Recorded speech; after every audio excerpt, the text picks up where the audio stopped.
From 2Keto LLC, it's Keto Woman Podcast with Daisy Brackenhall. Hello, Keto Lovelies. I'm Daisy Brackenhall, and I've spent most of my life struggling with my weight and confidence, and have always had a difficult relationship with food. Even when I finally got to my target weight, after weight loss surgery and eating low carb, I couldn't maintain it and I was miserable. Keto has given me the freedom to fall in love with food again, without the constant gain, loss, guilt, virtue cycle of before. Health and happiness is where it's at now, running on fat. Welcome to the Keto Woman Podcast. Each week I'll be chatting to inspirational women, maybe even the odd man, to discover the secrets to their success so that I can share them with you. So what is keto? Keto is a way of eating that enables you to switch your body's main fuel source from sugar to fat. Who doesn't want to be a fat burner, right?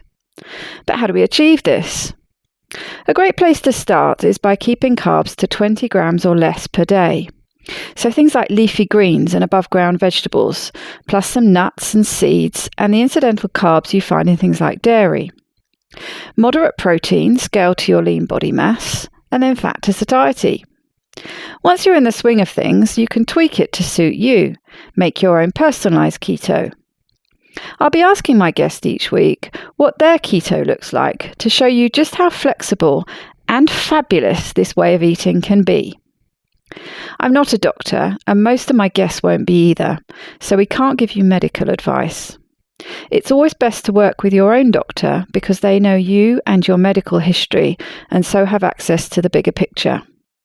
Thank you Hannes W., Norma Laming and Andrea Vicol for supporting me and this podcast by making a pledge at my Patreon page. Do you want to hear your name here at the top of the show? Are you enjoying this podcast and would like to help me make more episodes? Then head to my Patreon page at patreon.com/KetoWoman or hit the support button on the Keto Woman podcast website. It means a great deal to me, and you will get to headline the show just like Hannes, Norma and Andrea did today. This week's extraordinary woman is Miriam Hatoum. Miriam, also known as Granny Keto, is a wife, mother and grandmother of 2, and was a lifelong dieter. For years, she was scolded by doctors who never believed that she was following dietary advice, a horrible cycle that started when she was just 13 years old. Listening to Gary Taubes' Why We Get Fat and What to Do About It was her light bulb moment, when for the first time she realised that the food itself was keeping her fat all these years and that it was not her fault. She began keto that day and never looked back. Now, as a certified nutrition coach, she addresses the needs and concerns of older women who are either doing keto or are working on steps towards keto. She believes in KISS. Keep it simple, sweetheart. And whether this new phase of your life brings you to cooking for just yourself or an entire extended family, Miriam and her husband have created easy, family-friendly recipes which you can find at Granny's Table on Miriam's website, grannyketo.com. It was great fun chatting to Miriam. I'm disappointed we didn't have enough time left to find out more about her many years of belly dancing, though. I'm sure we'll get to hear about it and more on her podcast and website.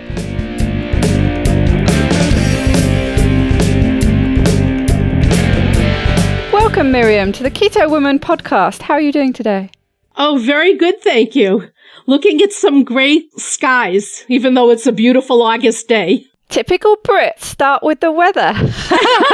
You're now an honorary Brit. Oh, thank you. I have brilliant sunshine, but it is cooler. It's been way, way too hot for my liking. I've been complaining about it. We had a massive storm a couple of days ago and lots of rain, and it's cooled down. So I'm much more at the temperature that I'm good with, that I can function a lot better. Nice. Here too. Good. So, Miriam, tell me a bit about you. Tell me about your story. What was happening with you that finally led you to look for keto in the first place? Well, I was a lifelong dieter, and my mother brought me to a diet doctor when I was 13 years old, and I was actually put on amphetamines, which is speed, and I think in that day they didn't know what it was. They just knew that it helped people diet, and when I say in that day and age people don't know what it was, that shows you how old I am. We just didn't know what was going on. It's just you wanted a diet, you went on amphetamines. But you were taken to a diet doctor. Yes. Why? Because presumably you were overweight then, were you? Yes. I grew up in the age of Twiggy. Aha. So for anyone who doesn't know, Twiggy is a British star who's very, very thin. Exactly. Says it in the name, really, I guess, doesn't it?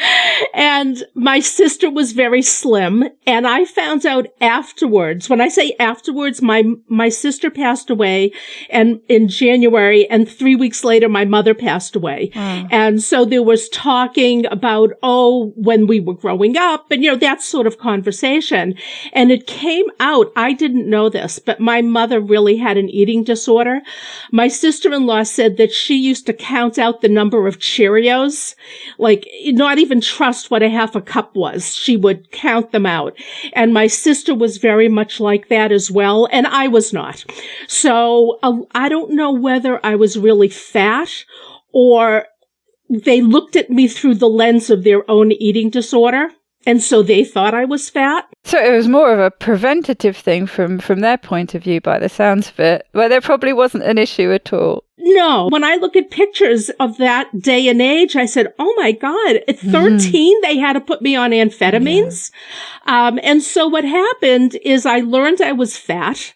And because I learned I was fat, I didn't take part in activities that would have slimmed me down. I wasn't in social groups because I just always felt I didn't belong because I was fat and I was the fat one. And when I was in 6th grade, and I remember in the hallway, they would line us up to weigh us. And, you'd go into the scale and you'd say to the nurse, don't say my weight out loud. So 6th grade, this is already where my head was. So it sort of set me up to be a lifetime dieter. And I have been on everything, including about 15 rounds with Weight Watchers. I spent thousands of dollars on a hypnosis program. I did everything. The precursor to Atkins was Dr. Stillman. You'd have to be really old to remember Dr. Stillman. And so all of these diets just made it be that I dieted more because I just was never slim and I never lost the weight. And anyway, that's what brought me to that. And then, as far as finding keto is I had been at my doctor and he's feeling my neck and he said, oh, do you know you have lumps in your neck? Like, why would I know this? I don't know I have lumps in my neck. He says, well, I'll send you to an endocrinologist. And he did testing. And he said, oh, you have Hashimoto's. My antibodies were in the tens of thousands. And I never knew this. I knew that I had gone to my doctor many years prior because I was very, very fatigued. Like the kids would have a softball game and I'd go sleep in the back of the car, or they'd have a concert at school and it would be like 7 or 8 o'clock. I was already done for the day. I would sleep in the car.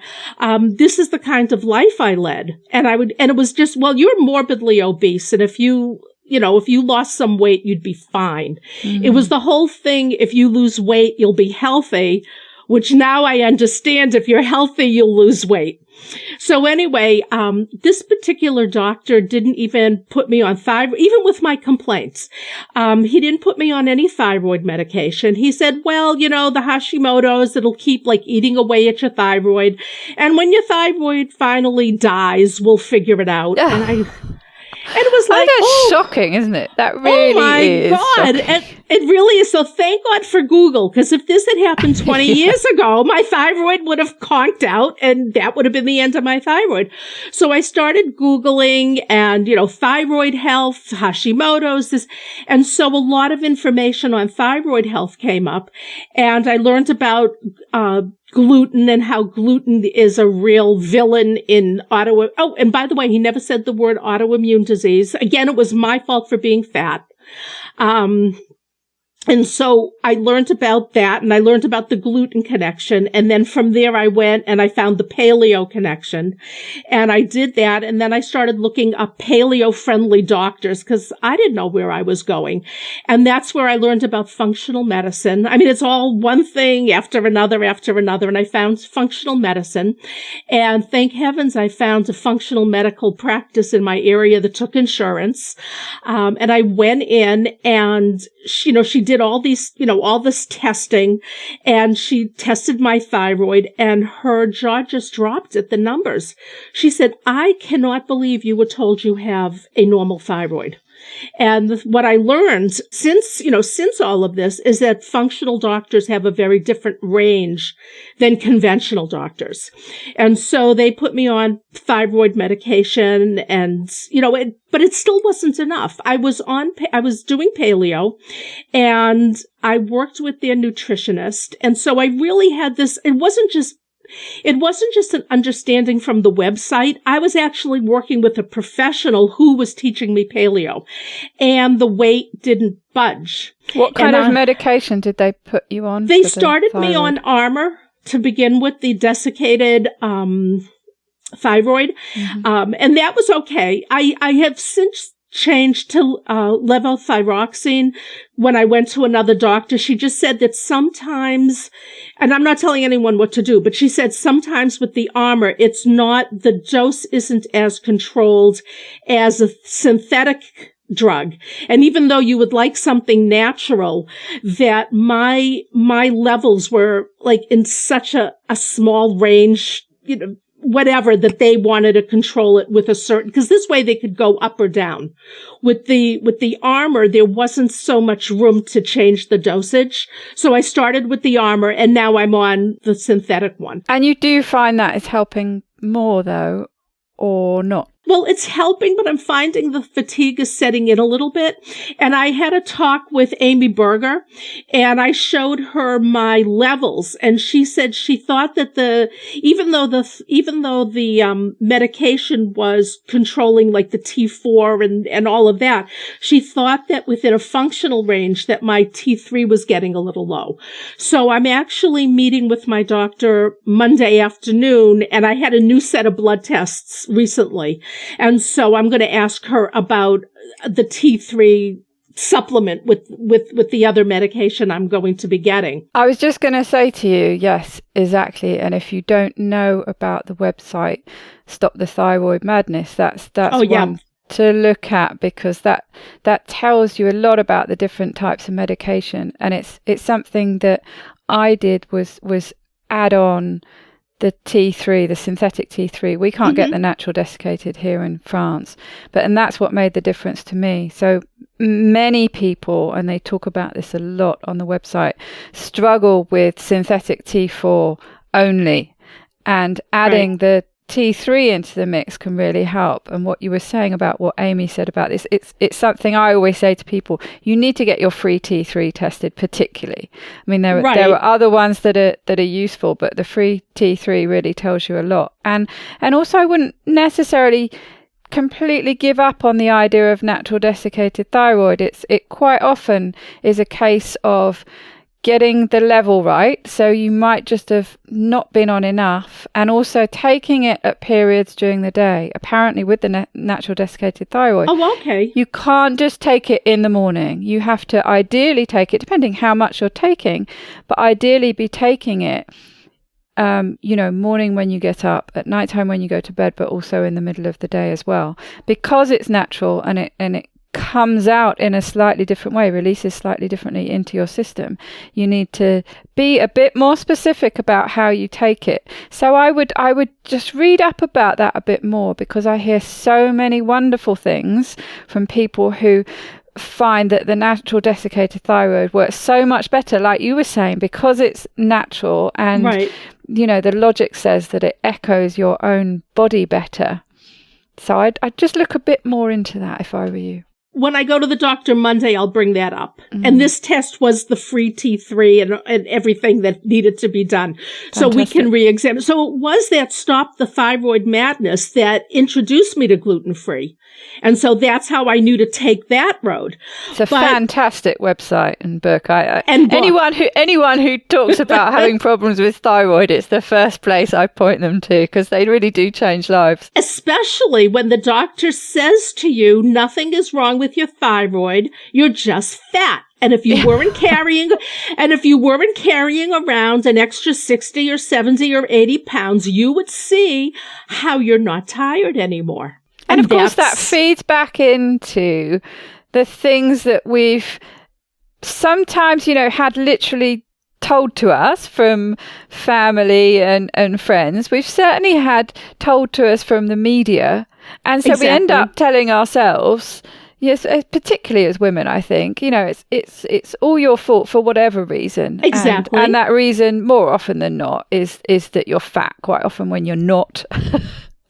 But even if you are, that's your problem. It's all about the fat. And if you just get rid of that, everything's going to be perfect. Rather than, no, that's just a symptom. That should just be telling you that there's an underlying problem. Exactly. And to carry that one step further is I did go to a functional doctor who supposedly understands all of this. And I was working with the paleo nutritionist, did not lose an ounce. And I'd go in and I'd go, I'm just weight loss resistant. I don't understand this. And she would, she wouldn't roll her eyes. She was too nice, but you could see inside she was rolling her eyes. And she was probably saying, oh, this is just another non-compliant patient who is trying to convince me that she's doing everything right. So I hadn't given up on myself, but it was like, I can't do another diet. And so a couple of summers ago, a friend told me about Gary Taubes, Why We Are Fat and What to Do with It, about it. And she at the time was doing Atkins, but also she was introduced to keto. And she said, but you can't have fruit. Well, being on paleo, fruit was my lifeline. I mean, that's all I ate.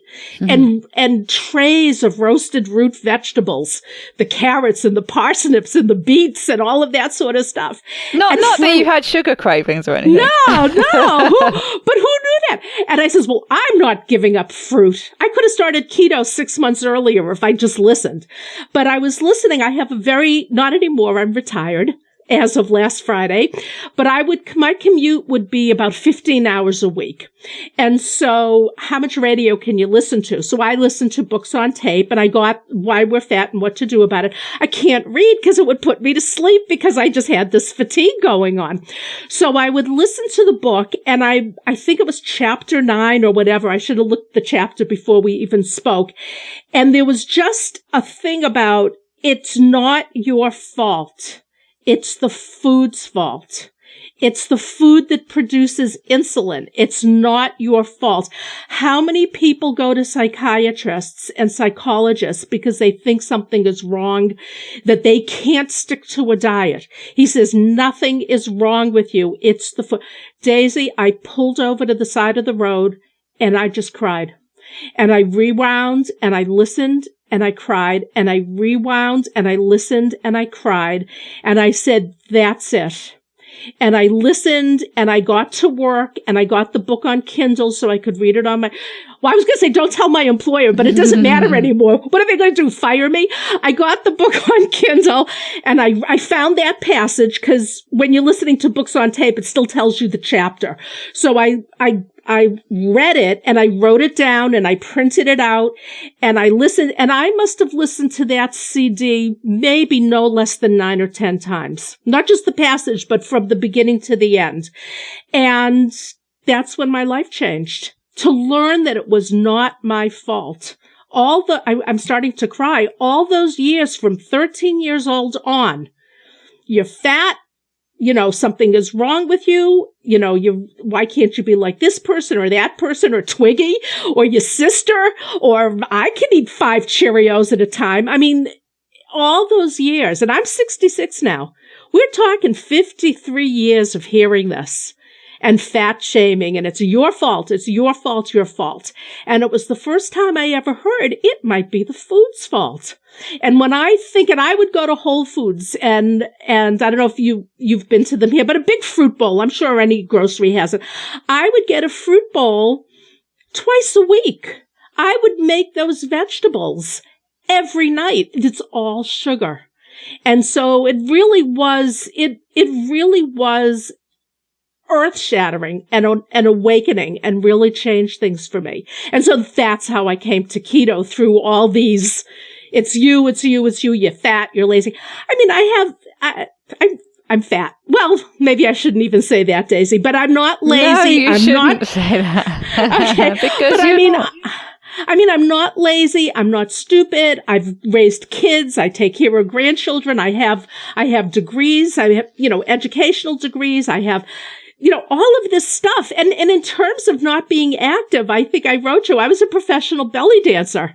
I gave classes. I left my 20-year-old something students in the dust while I was shimmying and moving. And so I'm not even, not active and not lazy. But yet somehow it was always turned around that it was my fault. And this was the first time really that, oh my God, maybe it's the food's fault. So I'm just saying that even though my travels took me to functional medicine, which is wonderful, it still didn't go far enough. But again, that was really the fault was much more with them, because as you say, their approach tends to be to look at you as a person and find out what's going on, and not put the blame on you. Mm-hmm. It's usually when people end up with, a functional medical practitioner that things change. And I suppose, to be fair, things did change a lot for you there, and you got a few steps forward. You just didn't go all the way. You had to do that yourself, and it's something we hear time and time again, isn't it? It's research on the internet, or it's reading a certain book, or a friend that has done something similar, and how it goes on. And not all functional medical doctors stop at gluten-free. I listen to Jimmy Moore now, and his co-host is Dr. Will Cole, and he's a functional doctor. And he will look at all of this and the effect of, sugars and gluten. So it's not to say, well, functional doctors don't help. Oh, no, absolutely not. No, but this was still 5 or 6 or 7 years ago. And so it was still new to them. To believe this. So they went so far forward in terms of what a conventional doctor believes. But for me, it wasn't. And if I hadn't been, and this was the other thing, like all my tests came back and she said, oh, you have metabolic syndrome. That's where the conversation ended. like, what is that? Well, you're pre-diabetic and your insulin is too high. End of conversation. Lose weight. It'll all get better. There's a big step missing there, isn't there? Yes. And the functional practice actually went out of business because, not out of business, they started not taking insurance because they would spend between an hour and an hour and a half with each patient. And the insurance company wanted to bill them one patient every 20 minutes. Mm. So eventually they couldn't accept, they're still in business, but they couldn't accept insurance. So I tried to find a doctor that had the same outlook. She was a conventional doctor, but the same outlook. And I went to her and she says, you know what, Miriam, there's no such thing as pre-diabetes. You have it or you don't have it. Brilliant. And I was like, oh my God, you mean starting in like 1982 when my insulin was 46.5 and my fasting glucose was like 120? You mean I've had diabetes for 20 years? She said, yes, you have. And so that sort of shattered me. And I think that's before I heard Gary Taubes, but it was all in the same changing things. It was all in the same couple of years that I was changing things. Mm. Everything started coming together. And it's a good point that I was just thinking then, about what you were saying about the time limitations on doctors. And, that's a fact that none of us can get away from. And so the question is how to make the most of that 20 minutes or however long it is you have. And that's where I think this patient-driven research does come in. And I fully understand that it probably drives some doctors mad. And, especially if you're going off on research that's something that has nothing to do with you and you're convinced you've got some far-flung disease and keep presenting that to your doctor. I can see how that is really frustrating. But I can also see on the other side how this is really going to help them do their job within the limitations that they have. Because I'm sure they would like to spend an hour and a half with patients who need it, but they can't. But if they can point people in the right direction of doing their own research, so they can actually take some of the burden of that time and do it themselves at home and be coming to them in that precious 20 minutes, having already done some of the legwork and being able to discuss something specific that's going to be able to help them in that short period of time. We can actually all work together, can't we? And we make these limitations work for us rather than against us. Well, you have to find, if you're going to work together with a doctor, you have to find a doctor that wants to work together with you. So this doctor that said, yes, you've had diabetes for 20 years and not pre-diabetes, she was very instrumental in what she was instrumental in. And then I moved on to another doctor that I am with now. And she's not functional medicine, but she's sort of on the verge of it. And we talked about it, and I told her all about keto, and she says the usual thing. It's not sustainable and blah, blah, blah. And yes, it's ideal if you didn't eat all that sugar and blah, blah, blah. And I had the blood tests and I was keto, and I came in and my insulin had dropped to like 12. And my fasting insulin's still high, but maybe 106 instead of 146. And whatever it was, and she looked at it and she said, oh my God, you really made a believer out of me. She says, would you teach keto workshops in my practice? Which hasn't happened yet because I've just been busy all summer. So I haven't approached her. But when I see her Monday, I'm going to bring it up. But the point is sometimes they just have to see it. They just have to see it in numbers. Because I have energy and I have clarity and I have doesn't mean anything. But when your insulin goes and it's 46.5 and then it's 12, or you're fasting, look, the hardest thing for me to bring down was my inflammation. It always was 6, 7, 8. And I told you I have a visit on Monday, and I was able to pre-look at the results, and my inflammation is down to like 2.1 or something, which is supposed to be below 1. But I had been carrying 6, 7, or 8 on that CRP, test. And my trigs came in at 104.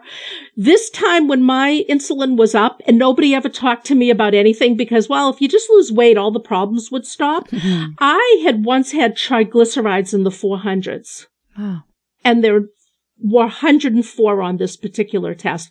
So it's like, I think that if doctors believe in the numbers, I think you just have to show them the numbers. Well, you just have to find, like with anybody, their language, mm-hmm. and then speak it. Exactly. And you're completely right. You're now speaking her language. She understands you, and she can see in black and white the results mm-hmm. that you're talking about. None of this airy-fairy, I feel better stuff. Oh, thank you very much. I've got in black and white the data in front of me that is speaking to me how I understand.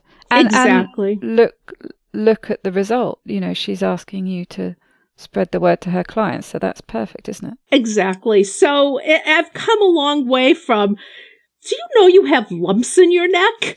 To a doctor wanting me to share this with her patients. So it was a very long road. And I just had to close my eyes and my ears well, not my eyes because I'm reading on Google, obviously, but I had to close my ears to you're fat and you're stupid and you're lazy and you don't know how to stay on a diet and nothing's wrong with Weight Watchers and nothing's wrong with this. And just say, okay, if I accept that the problem isn't in me, and that was the big thing, to just say, there's something wrong here. It's not me. Then you can start looking and stop listening to all of that nonsense. And the thing is even with keto, and I'm sure you know this, and I see it a lot on the Facebook, keto really isn't a weight loss diet. It will be.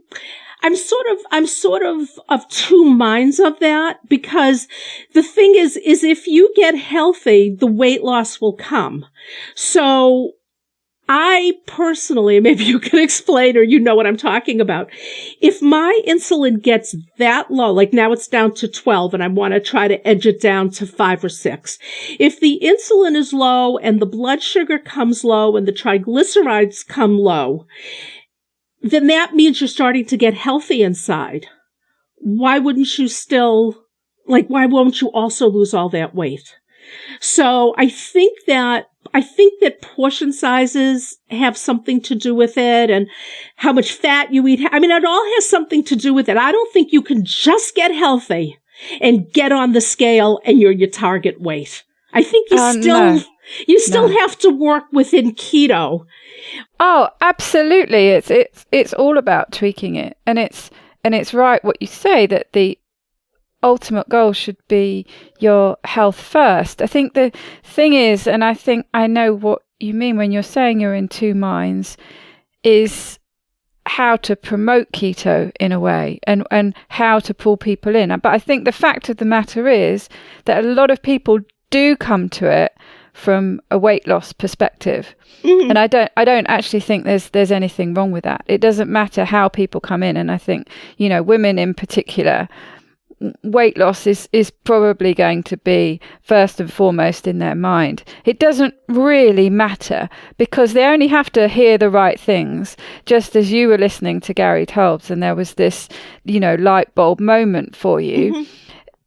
That's all it is getting people through the door, introducing them to the right information.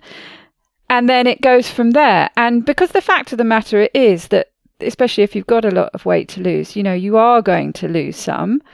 People get frustrated because they can't lose all of it. But usually they're in enough then to start seeing all the health benefits, and their perspective changes a little bit. And as they go down the road, they start working on it and tweaking on it. Because, as we've seen, particularly in the last few weeks, Georgia Ede was talking about this, how things change. So you can have, and Amy Berger says the same thing, that if you have the perfect plan that's working for you and you're losing weight and you're getting the health benefits, and then all of a sudden that's not working for you anymore, and you're going to have to change it. And again and again, and especially when there are big moments in your life, like, hormonal changes like menopause or something, everything's going to change and it throws you completely off. And more often than not, you have that little voice saying, oh, well, it's something you've done wrong. You're not doing it right, even though you've been doing the same thing that's been working really well, and all of a sudden it doesn't work really well. Why is it that our first instinct is, well, it must be me. I must be doing something wrong. Exactly. That's where, should I eat less? Should I eat less fat? Should I do this? Should I fast? Should I do? No, just keep doing what you're doing. And a lot of times on Facebook pages, I lost 23 pounds and it stopped. And what my reply always is that keto is healing your body on the inside. And the priority of your body is to heal itself. And when your insulin comes down and your blood sugars come down and your trigs come down and your inflammation starts to come down, then your body will say, oh, okay, I'll start losing a little weight now. But the priority of your body is to keep you healthy. And if you're not healthy, the priority of your body is to make you healthy. And so sometimes, if you have a lot of weight to lose, and this was a huge change for you, you'll probably just lose, you'll lose. But if it stops, you have to that's where the blood tests come in. You come in and you say, oh, but I am getting healthy. And also I think that, and this comes around a little bit to Granny Keto, is that, when you're an older, and I don't mean an old lady like me in her 60s, but as you get older, your body does start to have its changes with hormones or whatever. And, things just work differently. And the weight loss isn't the same as like, wow, I used to lose weight in my 20s. And now that I'm, 72, I can't lose it anymore. Well, what do you think? What do you think? And so there's a whole world of issues, I think, not just for, like the older woman, but somebody like myself who's been if you're 66 or you're 56 and you are overweight, chances are you didn't just become overweight. Chances are you may have dieted when you were a teenager. You put on weight. If you had children, you put on weight when you were children, and then and then it didn't come off. And then every child was a little bit more weight. And then, and even with kids, how often can you exercise? How often can you do this? So the thing is that a lot of times when people come through the door on keto with weight loss, because they look at some of these sites as like, I lost 60 pounds in 4.5 months. Well, how old is that person? Has that person been a yo-yo dieter? Does that person, have metabolic things going on with them? And that's what people who come through the door for weight loss don't get. They have to see what category they're in, because not only is every category different, but every single person is different. Like I didn't have hot flashes and and I'm not on hormone replacements, and I'm just like, I'm today, not in looks or anything like that, but I'm today like I was when I was 30. This didn't affect me. But some women, oh my God, they're a different person. They're going to have different weight loss issues. And you have to sort of realize this as you get older, not just because you're older, but you've been through other things. Your body has been through other things. Maybe you have slowed down. Maybe you have a family and you work full time, and maybe you're caring for an elderly parent. So what are you going to do? Go walk for an hour? It's not going to happen in your day. So you just have to look at your own personal situation, your own personal age. How many years have you been dieting? How many times have you gone up and down? And maybe no, you won't be the person I lost 30 pounds, maybe a little more. I didn't get on the scale when I started, nor do I have a start date. It was just like, oh, wow, I'm not going to eat bread tonight. And that's when I started keto. I don't know what day it was, but I know that I lost from my highest ever, not necessarily the highest when I got on the scale when I started keto, probably 35 to 40 pounds. And I've been this year it's 2 years. December will be 2 years. And I am exactly the same weight that I was last August. I haven't lost an ounce. I probably have another 40 to go. And I was thinking about it last night, and I was saying, wow, Miriam, you maintained a whole year. You have never maintained a whole year. Isn't that fantastic? And I don't think people give themselves credit for that. So when the weight loss stops, don't use it as an excuse to go off keto. Say, oh, maybe I can maintain this for a month, and then I'll see what the story is. So I think you have to look at other measures. It's not just what's on the scale. No, exactly. And I think it's a good point about maintenance, especially people who've had issues with their weight for as long as they can remember. I'm certainly like that, in that I've always either been losing or gaining weight. Mm-hmm. That's just been a constant cycle for me. And just maintaining is, it's completely alien to me. It's like this weird state of being that you don't know what to do with. Exactly. It freaks me out now, even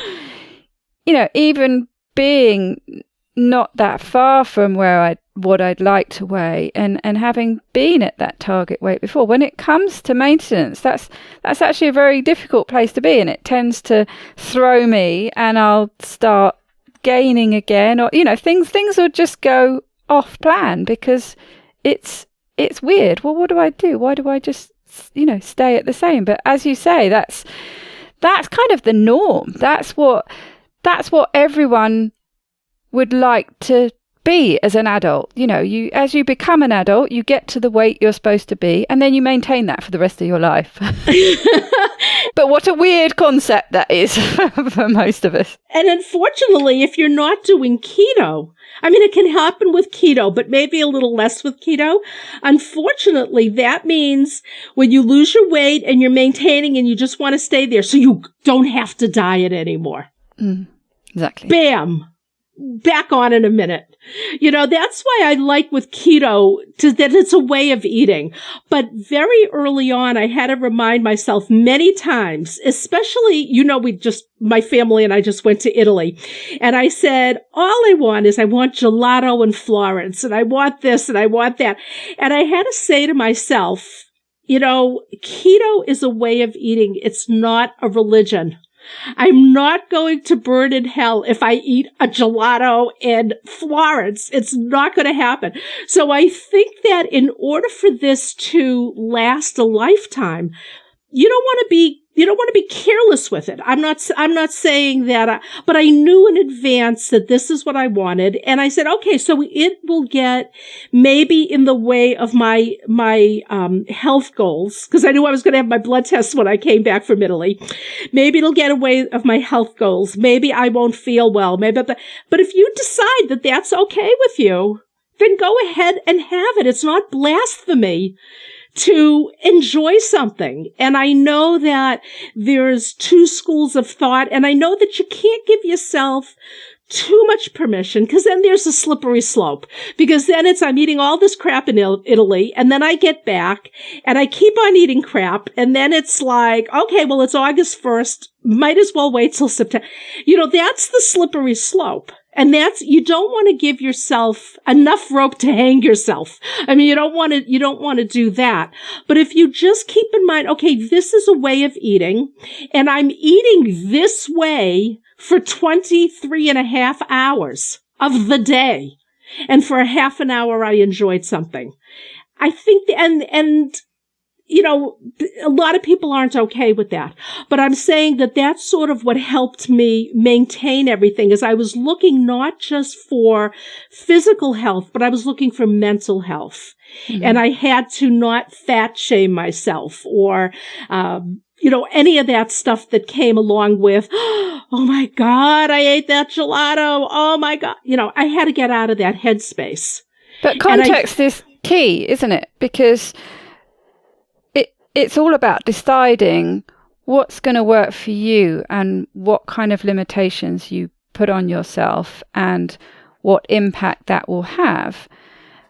And personally, I find a similar thing, that if I'm somewhere else, okay, so example, recently I was in Paris with Louise on our way to Keto Fest, and they have wonderful gelato artisanal ice cream places around and about, and it's one of the things that I love most.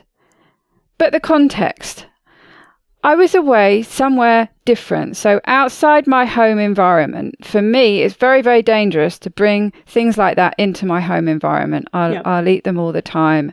I'll go out of control. Depression will kick back in, and before I know it, it's 2 months down the line, I'm in a constant carb coma, and I've put on 20 kilos. But so I'm away in Paris. We're walking all day. Louise had her Fitbit type thing that told us how many kilometers we'd walked every day. And, we had days where we walked, 15, 17K. I'm not sure off the top of my head what that is in miles, but it's a long way.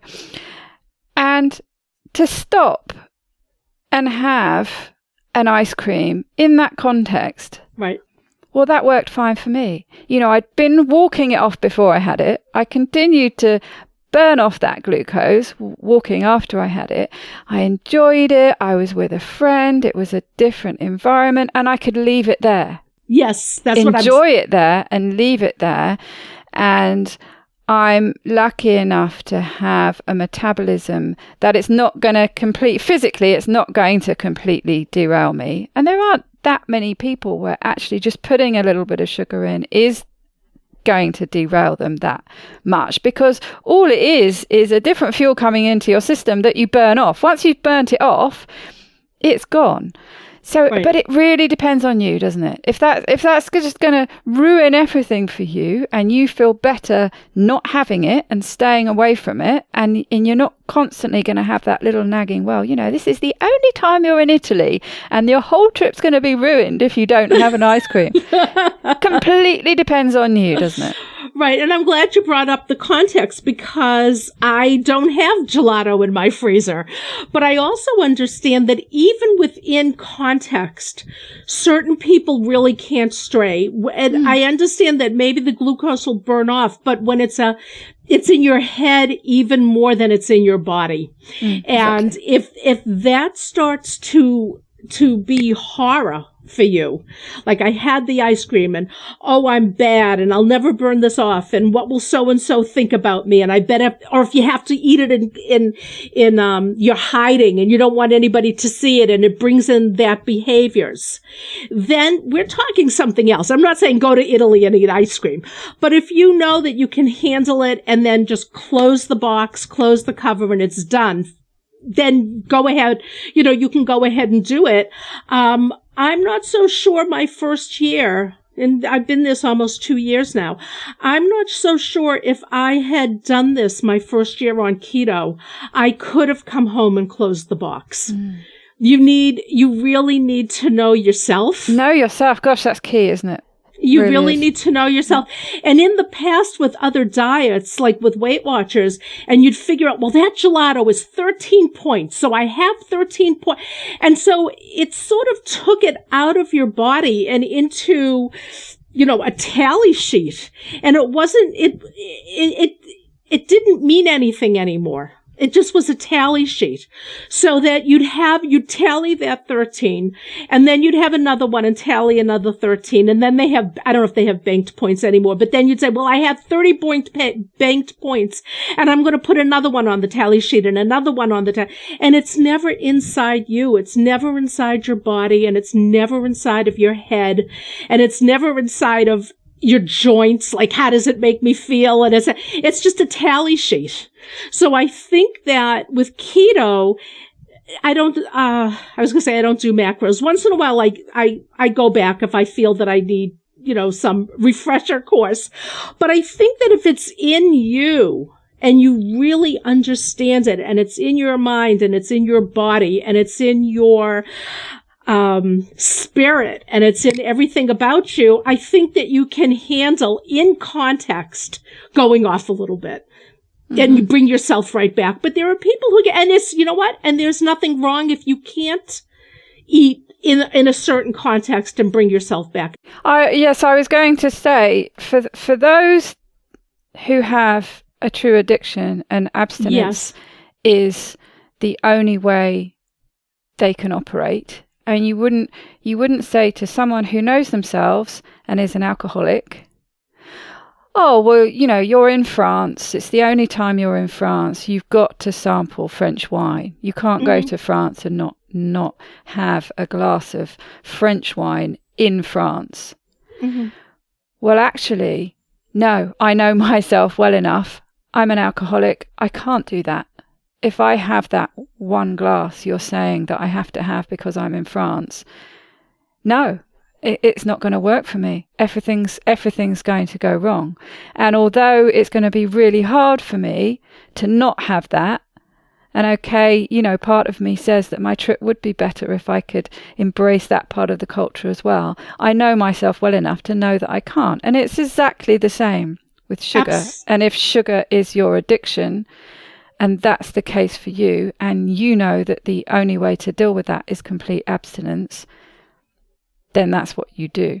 And I'm glad you brought it back to that, because I have to say, if I have it at home, it will all come back. When I was, and so I'm not saying like when you're in France, drink wine. I'm not saying that this is okay, but I knew for me, exactly, if I put it in a box, I would be okay as long as it was in a box. What was not okay in the box, and I'll share with you and others, and it's sort of shameful to say so, what wasn't in the box, that when I had the gelato, it opened the box to everything else. And so I went over there saying, when I'm in Florence, and there's a special gelato place that my daughter got married in Italy, and so we all went as a family. And originally I went over and I said, I'm going to have gelato at that place in Florence. Okay. Then the first 4 or 5 days, I was 100% keto. Then we went to Florence. Okay. And I had bread and I had pasta. And then when people weren't looking, I had the chocolates that were on the table. You know what I mean? Couldn't.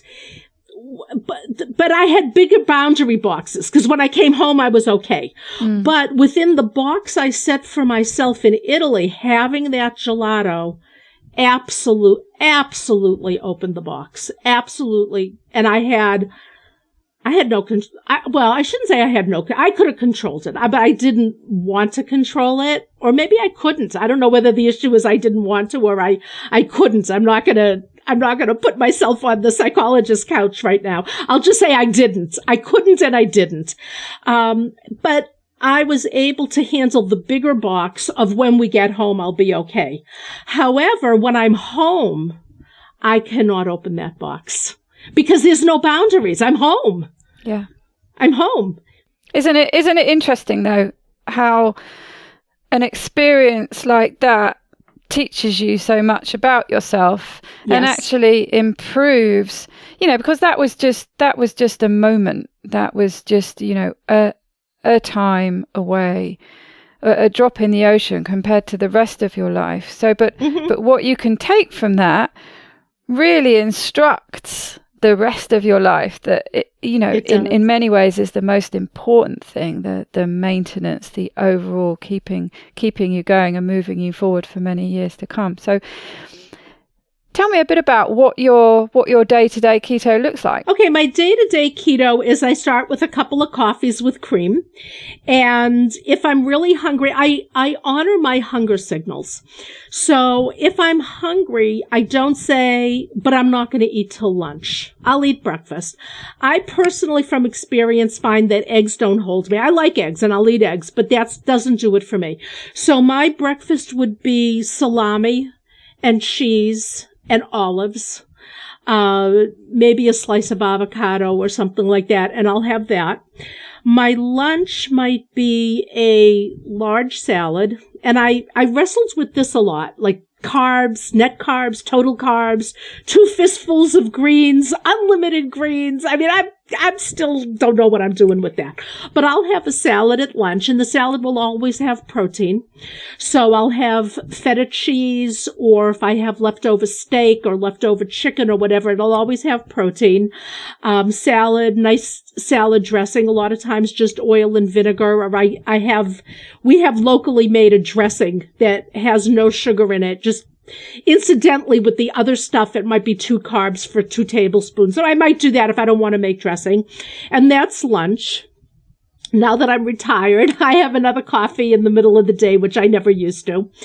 And then evening is just a simple grill, fish grill, seafood, steak, chicken, whatever, and a cooked vegetable usually. And if I haven't had a humongous salad at lunch, I might have another salad in the evening.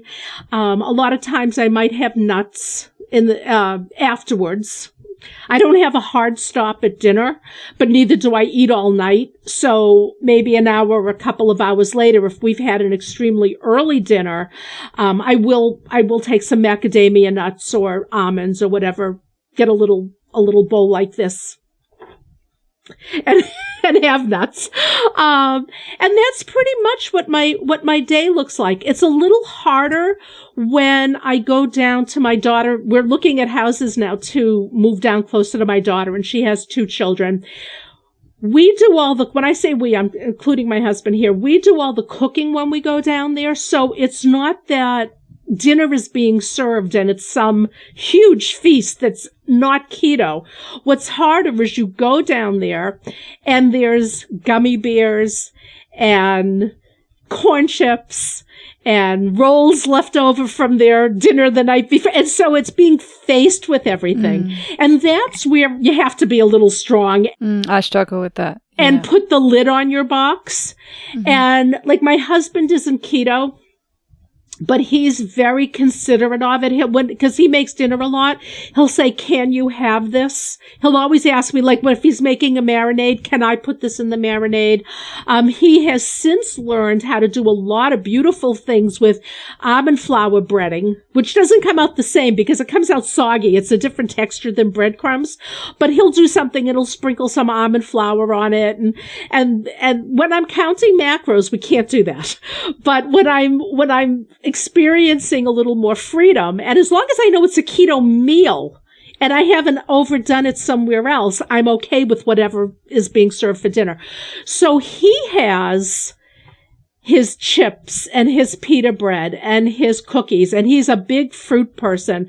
We now on the kitchen have a cantaloupe and a cassava and peaches like the size of triple baseballs.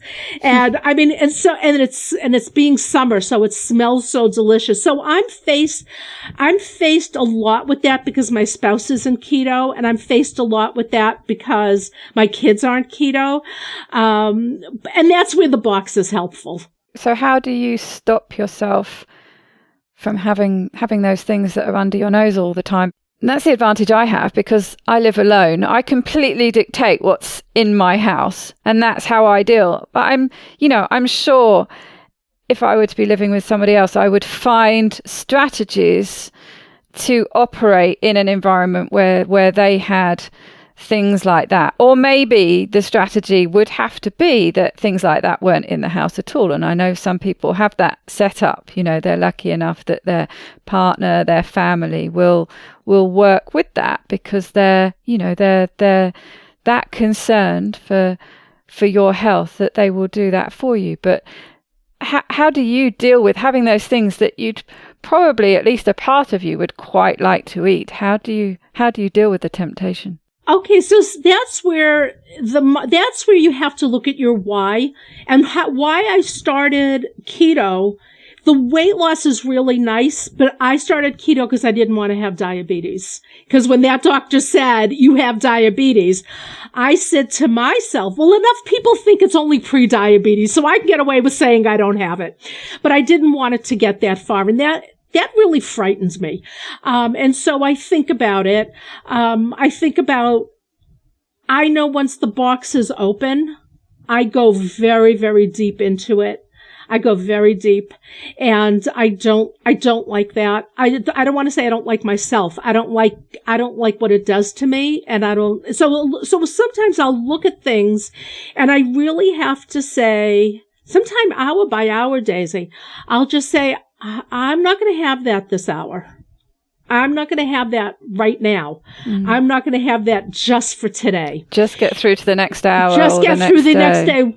And yeah, so it's not putting that hard stop on it forever. You're not trying to make that way too big of a decision. You're just saying, I won't have it this afternoon, and I'll see how I feel tomorrow morning. Yeah, absolutely. And what I found helpful was at the very, very beginning, not keto, but another diet I had gone on, but I found it helpful in keto, is I bought myself an hourly appointment book, and which has appointments for each hour. And each hour I made it. I checked it. And I would just look, and I'd get to 7:00 at night, and there would be 18 checks. Oh, nice. It's a bit like the gold star, isn't it? I've used gold stars. I used to be a teacher. I've used gold stars. And I'll do a gold star for the day if all the hours have checks. And the thing is, I think you just have to do what you have to do. Like my husband's cookie stash. He has a cookie stash and candy stash. And that's on his side of the bed. And I don't even vacuum. When I'm vacuuming, I say, Joe, you got to vacuum that side of the room. I physically don't go on that side of the room. In the kitchen, the chips and his pita bread and everything is in a basket. Granted, I see it, but if one of my rules is nothing in the basket is for you, then I can stay.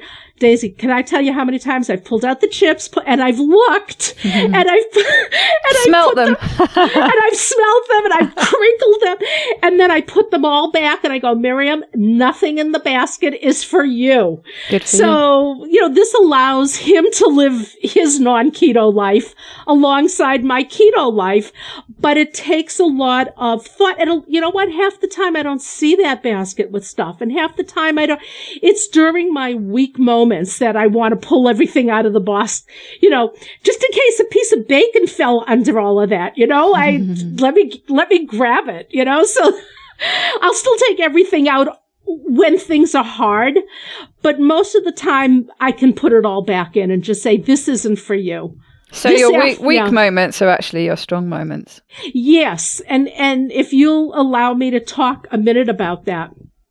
When my sister was in the hospital, I had flown out to California and I stayed with her for her last month of life. And every lunch was at the hospital or in hospice or something like that. And I just went to the dining area, the cafeteria, and I got a Cobb salad. And that's what I ate that every day for a month. And if we went out to dinner, because my brothers came at various times to be with me, or I went to be with them, however it worked out, we would go out to dinner and I would order a piece of steak. I would order a hamburger with no bun, whatever. And my husband had a similar thing where he had this abdominal aneurysm and he was in the hospital, life or death. And I was staying at the hospital and I went in the morning and I got hard-boiled eggs and bacon. They always have that at a cafeteria. I went every single day and got a boxed Cobb salad or a chef salad. And then at night, if the kids said, come on, Mom, let's go out to dinner, we went and I got a burger with no bun. And it was during those times that I was the strongest. And I think it's because when you have no control over what's happening, at least you have that control about what you put in your mouth. And it made me feel better. And it also gave me just a sense of where am I? It grounded me. It put my feet on the floor. Whereas when you're eating and you go for the candy bar and you go for the ice cream and you go for the fried fish plate and you lose your grounding. You just, whether or not you have a horrible catastrophe happening, just, I'm coming home from work and I want to stop at McDonald's, I'll lose my grounding. That out of control eating really, so I was really, and I'm so glad you said that. I never realized that. But when things were the hardest is when I was the strongest. I'm really glad you said that, Daisy, because I knew it. But I never sort of put it together. And so now I have to tell you, when I look at the basket, I'm just going to say, it's hard for me to walk by that basket. And so this is where I'm going to be strong and I'm going to walk by that basket. And I'm going to remember that. And I have to, you always thank your guests, but I have to thank you for that because I never really put it in words. That when it was the hardest is when I did my best on keto. Well, that's what I can see you coming through. And as soon as you said in my weak moments, well, what immediately jumped out to me was that's when you're being your strongest. So it's kudos for that. And it's interesting, isn't it? How something that's been so difficult to control for so long, i.e. what you're eating, when you're in a really dark place, is actually now the easiest thing to start with. That's what I found when my depression comes back really badly, and whether that's been brought on by going off plan and eating badly, or whether just the two happen to be there at the same time in a really, really dark place. What I can do, and that's the thing when you've been keto for a while and you know the routine, you can just switch that routine on. And like you say, it really helped you having that very strict routine. You worked out the things that you could get access to easily. And so you just ate the same thing every day. You didn't have to think about it. Just going down there, this is the fuel that I can have. This is what I'm going to eat. And this is going to keep me as strong as I can possibly be in this really difficult time. And that's, I've done that with my depression. And you just have faith in the fact that you do that for a while and you will start to feel a bit better, and you do.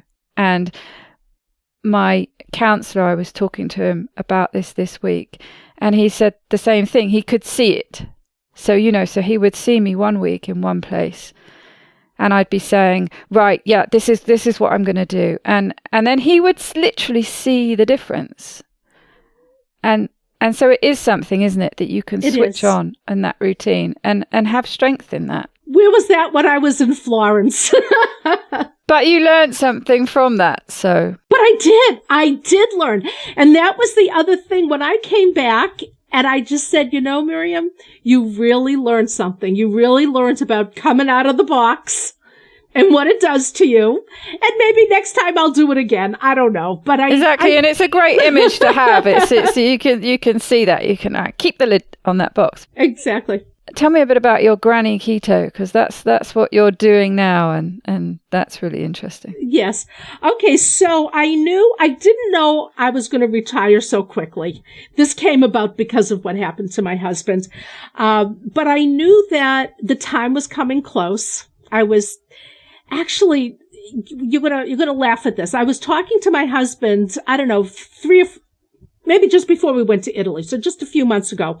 And I said to him, I says, Joe, when I turn 65, I'm going to go to Medicare and I'm going to go to Social Security and I'm going to start seeing what I should do in retirement. And he says, I have news for you, dear. You are 65. You're going to be 66 in September. And just, it's like, oh my God, I have to, and all of a sudden it's like, I have to do something here. But anyway, I knew the time was coming. Even though I thought I was 64, I knew the time was coming. And I was very involved with my kids as they were growing up. They're gone. I mean, they're adults now, but that was a big part of my life. And then I worked full time. As I said, my commute was 15 hours a week. I worked more than 40. So we're talking like 60 hours of my week with this, working. And I just said, when this all comes to an end, I just don't want to spend every morning with my coffee watching television, and which I could do. That's my nature, that I would just not get up and do anything all day. I would just stay in my nightgown all day. And I knew I was in danger of that, because even though I'm active when I have to be active, I'm not lazy. I mean, I get up and I go to work. I take care of the grandkids. I'm not lazy in that sense, but left to my own devices, I would be lazy. Okay. I don't get up and climb mountains and take an easel to the beach and paint. And I'm lazy. In this sense, I'm lazy, not in the way the doctors meant it, but in this way, I'm lazy. And so I was worried about that. I says, I have to find something to do. And so at the time, I was working with a coach myself. I was being coached. And she said, I think you would be a really good coach. This was in January when I was out in California taking care of my sister. She said, you really know you could inspire people, and you really understand keto, and you know how to do keto, and you can inspire people, and you're a strong person. I think you should look into coaching. And I went, me? And we both took a nutritional coaching class, certification class at the same time. And I'm just, I'm going along, and this is January comes, February comes, and I'm, whatever. And my husband got sick. March 3rd, he had his aneurysm. And I had to take off 12 weeks to take care of him. And when I say take care of him, it was mostly looking at the clock, remembering to give him his medicine. I had to do all the cooking. But it didn't really, 24 hours of my day wasn't taken up taking care of him. And I finished my certification class, and I said, okay, I think I'm ready. I'm going to be a coach. I can motivate people. My passion is to get people to understand this and motivate people. And I think I can, and I'm a friendly person, and whatever goes through your mind. And I thought about it, and I thought about a website, and I said, oh, I'm going to call myself Granny Keto because I'm a granny. And I do keto, and it's something easy to remember. And I thought that there's not a lot that addresses this older population. And I'm not even talking older population in terms of, there are some 70-year-olds that do CrossFit and still run. And I'm not saying that nobody in this generation, but I'm not addressing we exercise differently. We eat differently. I'm not even doing that. I'm talking about, oh my God, I have a full-time job. I still have adult children at home. I have an 80-year-old mother I'm taking care of. And if my husband doesn't see potatoes on the table, he leaves the kitchen. This is a certain population. Or I'm getting ready to retire and I'm afraid to be home all day with the food and the kitchen and my husband is in keto and I have experience with that. What do I do? Or again, with my experience, I go down on the weekends and I take care of my grandchildren and all they want is pretzels and cupcakes and what do you do? And there's a need for this. It's more than just staying out of the breadbasket. There's more involved here. And so I just felt that I could really be a voice and a light with women struggling with this. And of course there could be men in the audience too, but I'm thinking women my age. And then the other thing that was very important for me with Granny Keto is that not everybody, especially our age, is apt to go cold turkey. And so I set up a transitions transitions program, like 5 steps. Like you could come in and just start with cutting out sugar in the baked goods. And then if maybe that's all you want to do is get the sugar demon off your back. I mean, the other stuff like the root vegetables and the fruit and all of that has sugar and that fuels things in you. But sometimes you want to get the cookies and the candy out of your life. Then the next step might be cutting out grains. And then the next step might be, okay, let's cut back on protein. And would you consider not eating potatoes at this point? And so it's a very gradual step program that can either get you fully into keto, or you can say, you know what? I'm just really happy being low carb. Okay. If I have a sweet potato a couple of times a week, that's okay. And so I opened up a whole new world of working with women who maybe don't want to do keto, but they want to get the sugar demon off their back. They want to know how to cook low carb for a family dinner. They want, this sort of thing. So Granny Keto is for me because I'm learning all of this, but I also felt that it could sort of be an audience. I mean, not an audience. It would be help for an audience of women in my age group that are looking at things that 20-year-olds aren't looking at or 30-year-olds aren't looking at. Perfect. So you have quite a few free resources on your site. Where can people find you? Yes, I'm at www.grannyketo.com. You just have nice and easy. Just plug in Granny Keto and you're going to find it. Just cut in Granny Keto and you're going to find it. And I have a blog and I have recipes and I have frequently asked questions. And I'm going to be doing a podcast soon with a co-host. And we're going to be calling it Ageless Keto. And it's going to be addressing this age group. And not just, to say, okay, well, we don't want to CrossFit. I mean, that has nothing to do with it. We might have medications. We might already have diabetes. I've had 2 knee replacements. What do you do when you have arthritis and you need a hip replacement? Or, so it's just sort of addressing that you might find if somebody is interviewed on another podcast, but you may not get a podcast that is really having to do with these subject matter. And we're going to track people as they start keto. And, what did you do to empty your kitchen and how do you feel and that sort of, and they're going to be in this age group. So we're just really going to take on this age group and try to address it and try to become a resource. And I'll have that information. We just met with the lady who's going to engineer us.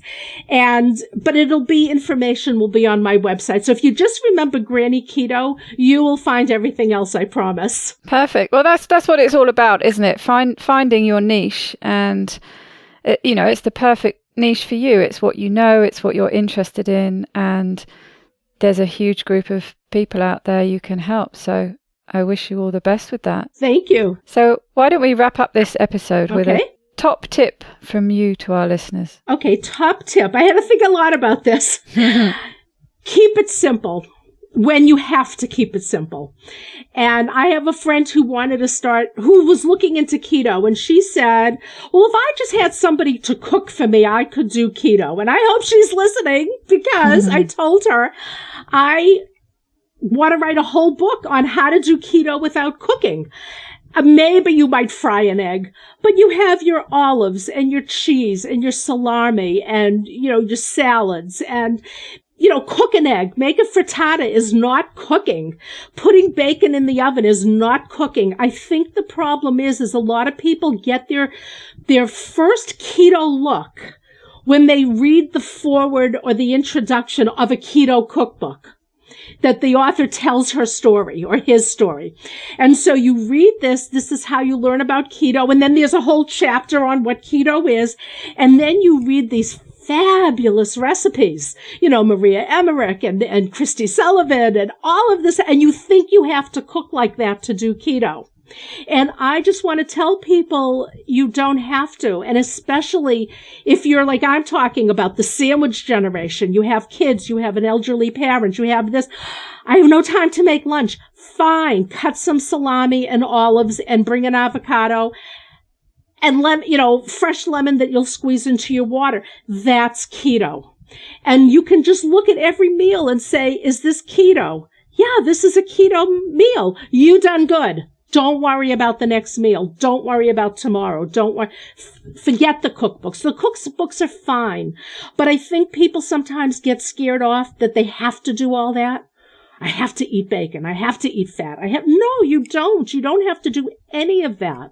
And you can be really, really successful by keeping it simple and realizing that. And so that would be a top tip. Keep it simple, sweetheart. Kenya ISS. Wonderful. Well, thank you so much for talking to me today and sharing your story. It's been a pleasure. Daisy, thank you very much for having me.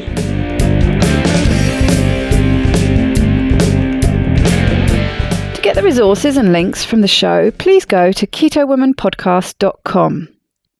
Are you my next extraordinary woman?